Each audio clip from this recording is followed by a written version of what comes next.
J'ai perdu littéralement des années de progression sur les fessiers. Je faisais un petit peu n'importe quoi, honnêtement. Je suivais des programmes aléatoires, je suivais des conseils que je voyais sur Instagram et je changeais tout le temps de programme. Mon alimentation n'allait pas du tout. Je faisais du cardio à peu près 5 fois par semaine. Bref, honnêtement, il n'y a rien qui allait. Et dans cette vidéo, je vais t'expliquer comment, avec les années, aujourd'hui, j'en suis arrivée à construire un fessier enfin galbé, pumpé, avec tout simplement des bonnes stratégies, des conseils qui sont adaptés. Et donc, je vais te donner 8 conseils pour pouvoir construire le fessier dont tu rêves en seulement quelques semaines. Avant de me lancer dans cette vidéo, je me suis installée du coup avec mon petit goûter et je voulais vous montrer parce que ça a l'air vraiment archi bon.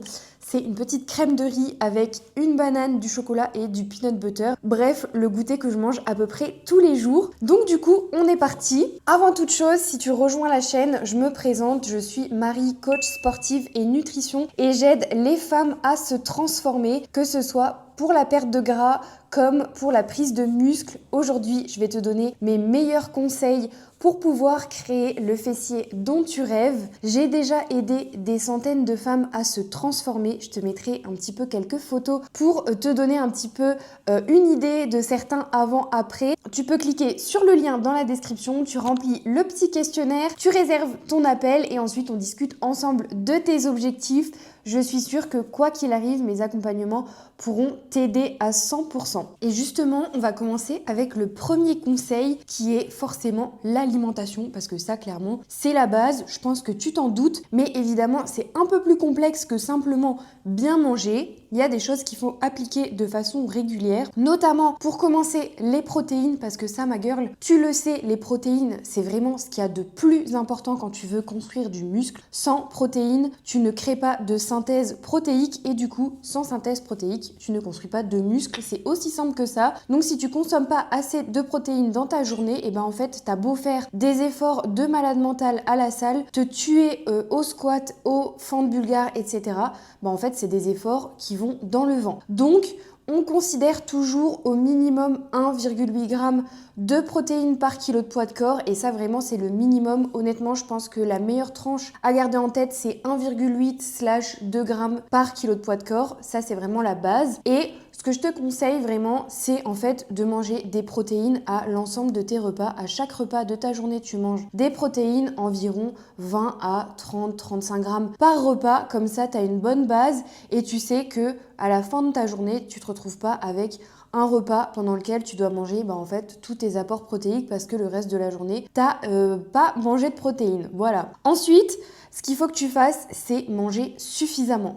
C'est bien beau de manger des protéines et c'est bien beau de manger sainement, mais si tu manges pas assez, que tu manges pas à ta faim, que tu appliques un déficit calorique par exemple, en fait, désolé de te décevoir, mais malheureusement, tu vas pas pouvoir construire un fessier avec ça. Donc, minimum, tu manges ce qui te correspond en termes de maintenance calorique et pour ça je te conseille vraiment déjà de base de calculer ta maintenance calorique. Pour ça tu peux utiliser Google, tu peux même utiliser ChatGPT, tu auras un calcul vraiment hyper rapide, hyper facile et un résultat en 2 secondes. Une fois que tu as ça, en fait t'appliques déjà ce total calorique et tu peux par exemple faire en sorte de compter tes calories pendant un mois par exemple si t'as pas envie de faire ça tout le temps. Le fait de le faire pendant déjà quelques semaines, entre 2 à 4 semaines, ça va vraiment déjà te donner une bonne base. Ça va t'aider à comprendre un petit peu les quantités, les proportions que tu dois manger et éviter justement d'être en sous-nutrition par rapport à ton objectif de maintenance et du coup à pouvoir en fait tout simplement construire un vrai fessier. Ensuite, par rapport à l'alimentation, et ça c'est un conseil un peu plus générique on va dire, mais c'est vraiment important, c'est de manger du coup des aliments bruts. Ça c'est la base. On veut éviter un maximum les aliments qui sont transformés. Quand je dis aliments transformés, ça va être des biscuits, des repas comme des fast-food, du McDo, ce genre de choses. Vraiment privilégier les aliments bruts, manger à chaque fois dans ton assiette une source de protéines, une source de glucides, une source de fibres et des bons lipides. Ça, c'est vraiment la base d'une assiette équilibrée. Et en fait, si tu intègres ça à ton alimentation de façon quotidienne, tu verras que ton alimentation sera déjà beaucoup plus saine. Et puis en plus, ta digestion te remerciera fois 1000. Ensuite, deuxième point hyper important, si tu veux construire un fessier solide, c'est vraiment d'avoir un programme adapté. Quand je dis adapté, ça veut dire que déjà, le programme doit te convenir à toi en tant qu'individu. Dans le sens où le programme, tu dois pouvoir le le suivre sur le long terme. La base, c'est d'être régulière et on en reparlera ensuite dans un autre point. Mais si tu n'es pas capable de suivre le programme parce que, par exemple, tu t'es fixé 6 séances par semaine et que tu es incapable d'aller à la salle 6 fois par semaine parce que ça rentre pas dans ton emploi du temps, à ce moment-là, ça veut dire que ton programme, il n'est pas adapté. Ce qu'on veut, c'est un programme qui fonctionne par rapport à tes contraintes personnelles et surtout qui fonctionne à tes objectifs physiques de manière générale au-delà de l'aspect fessier. Parce que, oublie pas ma girl, un joli physique, évidemment, c'est absolument subjectif, mais c'est important d'avoir un physique qui soit équilibré. On veut pas faire un focus 100% sur les fessiers et ensuite se retrouver avec des déséquilibres. On voit beaucoup trop de filles aujourd'hui sur Instagram qui ont des fessiers énormes, qui ont un haut du corps qui est comme ça et qui se retrouvent avec des problèmes de dos parce qu'elles ont absolument négligé le reste de leur corps. Nous, on n'est pas là pour ça. On veut vraiment un programme qui est 100% adapté. Avoir un programme adapté, ça veut dire aussi demander forcément à quelqu'un qui est compétent de te créer un programme. Soit tu te sens assez à l'aise et tu es assez avancé dans la musculation, ça fait plusieurs années que tu pratiques et à ce moment-là, tu peux taffer sur ton propre programme, créer ton propre programme par toi-même. Ça peut fonctionner. Maintenant, moi, ce que je te conseille honnêtement, c'est vraiment de demander à quelqu'un dans le secteur vraiment du fitness, quelqu'un qui connaît, quelqu'un qui sait ce qu'il fait, de te créer ton programme personnalisé et arrêter de suivre des programmes en fait qui sont tout faits sur les réseaux parce que chaque personne est 100% différente. Donc en fonction de ta morphologie, en fonction de tes objectifs, etc.,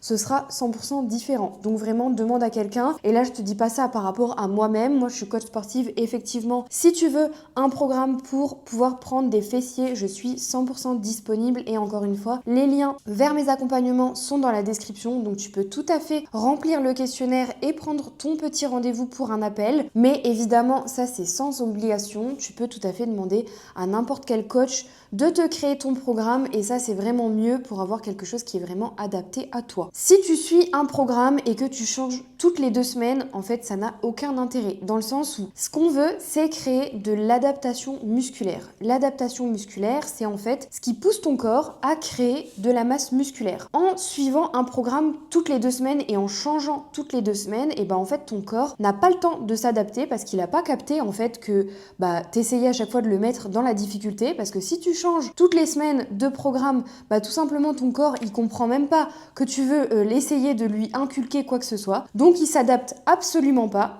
Et du coup, tu n'as absolument aucune création de masse musculaire. Nous, ce qu'on veut, c'est vraiment suivre le programme pendant au moins 12 semaines consécutives. Et ça, c'est hyper important parce que c'est ça qui réellement va faire en sorte que tu crées de la masse musculaire et que tu te crées un petit popotin. Troisième conseil, tu l'auras compris, c'est vraiment la régularité. Ça, c'est hyper important, ma girl, parce que si tu vas à la salle une fois de temps en temps, quand tu as la motivation, quand tu trouves un petit peu l'énergie, quand il y a du soleil, en fait, il va absolument rien se passer. C'est-à-dire que tu vas avoir l'impression de te défoncer sur ta séance, puis tu vas laisser le truc tomber pendant 2 semaines et tu vas retourner à la salle, à nouveau te défoncer sur ta séance, mais en fait, entre-temps, il se sera passé absolument que du vent. Donc vraiment, la base, c'est de répéter encore et vraiment, j'insiste là-dessus parce que on a trop tendance à vous voir, à vous connaître les filles, à voir que vous me dites « Ah, je comprends pas, je vais à la salle mais pourtant je vois aucun résultat ». Mais en fait, ma girl, si tu vas à la salle une fois toutes les 2 semaines, c'est normal en fait que tu n'aies aucun résultat. Donc, tu me suis un programme adapté et surtout, tu suis ce programme de façon régulière. 4e conseil, c'est d'ajouter à ta programmation des exercices qui sont ciblés pour le booty. Je m'explique, quand je parle d'exercices ciblés, je parle de 3 catégories distinctes d'exercices qu'il faudra alterner et qu'il faudra intégrer à ta programmation de façon intelligente si tu crées ta programmation toute seule, bien évidemment. Je vais t'expliquer. Pour commencer, on a la première catégorie qui est la catégorie à forte tension de contraction. Là-dessus, on parle par exemple d'un exercice comme le hip thrust, qui est un exercice qui est vraiment incontournable pour les fessiers et qui en fait tout simplement te met une grosse tension au moment de la contraction. Tu l'auras compris, tout se joue au moment où tu es en haut du mouvement et où tu as le fessier qui est hyper contracté. Nous, ce qu'on veut, c'est vraiment mettre un max de contraction dans le mouvement pour pouvoir construire un gros booty. Ensuite, on a les exercices à forte tension d'étirement, comme par exemple le soulevé de terre, qui est un exercice qui est vraiment incroyable si tu le maîtrises correctement pour pouvoir créer un fessier en béton. Mais attention, ça c'est un exercice qu'il faut vraiment maîtriser et on le verra après. Pour ce genre d'exercice, il faut d'abord maîtriser la technique avant de pouvoir augmenter ta charge. En dernier, on a la catégorie des exercices unilatéraux et ça c'est hyper important d'en intégrer dans ta programmation pour pouvoir travailler déjà d'une manière générale ta stabilité, tes muscles de stabilité, mais également pour pouvoir en fait corriger les déséquilibres que tu auras entre ton côté droit et ton côté gauche. Par exemple, pour les exercices unilatéraux pour les fessiers, moi je te conseille à 2000% les split squats ou alors les fentes bulgares, t'appelles ça comme tu veux. Cet exercice, c'est vraiment un exercice au top pour pouvoir construire des fessiers. Après, évidemment, c'est pas un exercice magique. On voit trop souvent sur les réseaux sociaux des vidéos du genre fais cet exercice et t'auras un fessier en béton, t'auras pris 10 cm de tour de fessier. Non, non, non. En fait, je t'explique, c'est pas comme ça. C'est vraiment en combinant tous les conseils que je te donne dans cette vidéo, en maximisant évidemment ta programmation, en mettant en application tout ça, et puis surtout en mettant de l'intensité dans tes entraînements que tu auras vraiment des résultats. 5e conseil, c'est la surcharge progressive. Je suis sûre que tu en as déjà entendu à tort et à travers sur les réseaux sociaux, mais probablement que tu n'as peut-être pas encore compris de quoi il s'agissait, parce que les explications sont tellement farfelues que tu es 100% perdu, donc je vais t'expliquer. De façon claire, de façon simple, c'est très simple. La surcharge progressive, c'est en fait tout simplement le fait de progresser sur ton entraînement. Pour progresser, on veut créer de l'intensité et pour ça, tu peux varier 2 facteurs pendant tes entraînements. Tu peux soit augmenter ta charge, soit augmenter ton nombre de répétitions. Je vais te prendre un exemple concret. Imaginons, tu as ta première séance jambes avec le premier exercice de ta séance qui est le leg extension.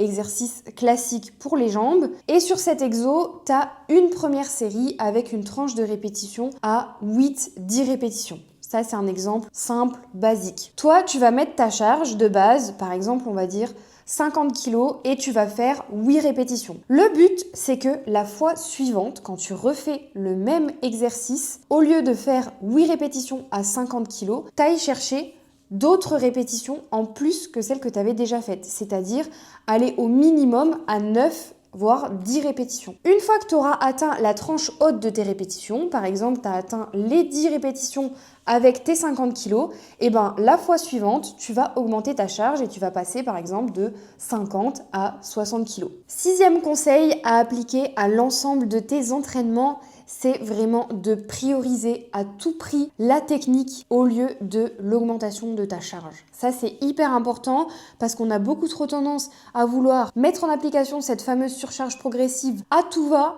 et du coup augmenter la charge au maximum à l'ensemble de tes séances avant même d'avoir compris comment travailler la technique et comment maîtriser un mouvement. Par exemple, comme je t'expliquais avant, le soulevé de terre, c'est un exercice qui est assez technique. Avant d'augmenter ta charge et de commencer à te lancer dans des charges hyper lourdes sur cet exercice, tu dois absolument maîtriser à fond la technique. Et ça, c'est hyper important parce que déjà, de 1, ça va t'éviter de te blesser parce que le souci, c'est que si tu augmentes énormément ta charge mais que tu maîtrises pas la technique, il y a vraiment limite une chance sur 2 pour que tu te blesses. Et surtout, ça va vraiment t'aider à progresser. Parce qu'en fait, si tu maîtrises la technique à 100%, tu vas vraiment progresser au maximum parce que ton exercice sera beaucoup plus efficace. Sache une chose, ma girl, c'est que même avec des années de pratique de la musculation, je travaille toujours ma technique sur l'ensemble de mes exercices. Et encore plus quand c'est des exercices complexes comme le soulevé de terre. Tu as toujours des petites choses à modifier, à améliorer, tu as toujours des petits détails sur lesquels tu peux travailler et c'est pour ça que c'est vraiment hyper important de te focaliser à fond sur la technique avant d'augmenter ta charge. 7e conseil, c'est le fait de mettre en place le travail en hypertrophie. Et l'hypertrophie, ça veut pas dire la brûlure, parce qu'on a beaucoup trop de tendance à voir sur les réseaux qu'en fait, quand tu fais un exercice et que tu essaies de travailler en hypertrophie, tu dois avoir ce sentiment de brûlure, cette sensation de travail hyper intense dans le muscle. Or, c'est absolument faux. C'est-à-dire que si tu ne sens pas forcément le muscle que tu travailles, ça ne veut absolument pas dire que tu ne travailles pas correctement. d'entraînement. C'est-à-dire qu'il y a pas mal d'exercices sur lesquels tu sentiras pas forcément cette sensation de brûlure dans le muscle. Pour autant, tu vas hyper bien travailler le muscle en question. Donc on s'arrête pas à ça.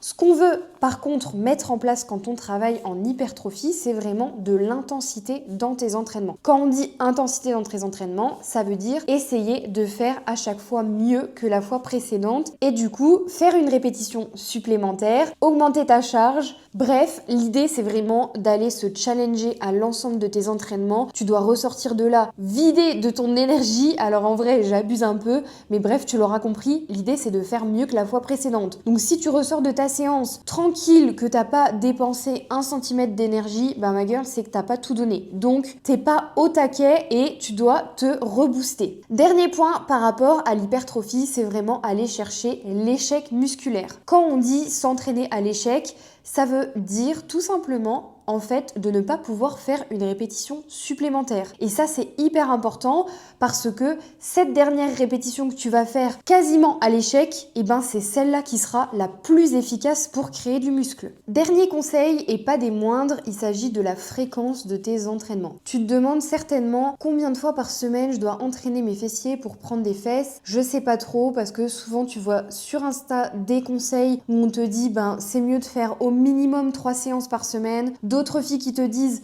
j'ai pris des fessiers, d'autres filles qui te disent j'ai jamais eu des fessiers aussi développés depuis que je fais plus qu'une séance par semaine. Bref, c'est la grosse confusion. Moi, ce que je te conseille, c'est réellement de mettre en place 1 à 2 séances par semaine si tu es débutante, parce que ça, ce sera vraiment déjà adapté pour pouvoir commencer tranquillement sans brusquer ta prise de muscle en ayant quelque chose qui soit adapté à ton niveau. Et ensuite, dès que tu commenceras à être un peu plus avancé, entre intermédiaire et avancé si on peut dire, je te conseille vraiment de passer de 2 à 3 séances par semaine. Vraiment 3 séances, une fois que tu es avancé et que tu sais ce que tu fais, que tu es à l'aise avec les mouvements, etc. Passe à 3 séances par semaine parce que ça va vraiment énormément t'aider pour créer du muscle et du coup vraiment mettre un gros focus sur tes fessiers. Voilà ma girl, on arrive déjà à la fin de cette vidéo. Si toi aussi tu as envie de te transformer et que du coup tu as envie vraiment d'avoir un programme qui est beaucoup plus personnalisé, avoir quelqu'un qui crée ton programme par rapport à ta morpho,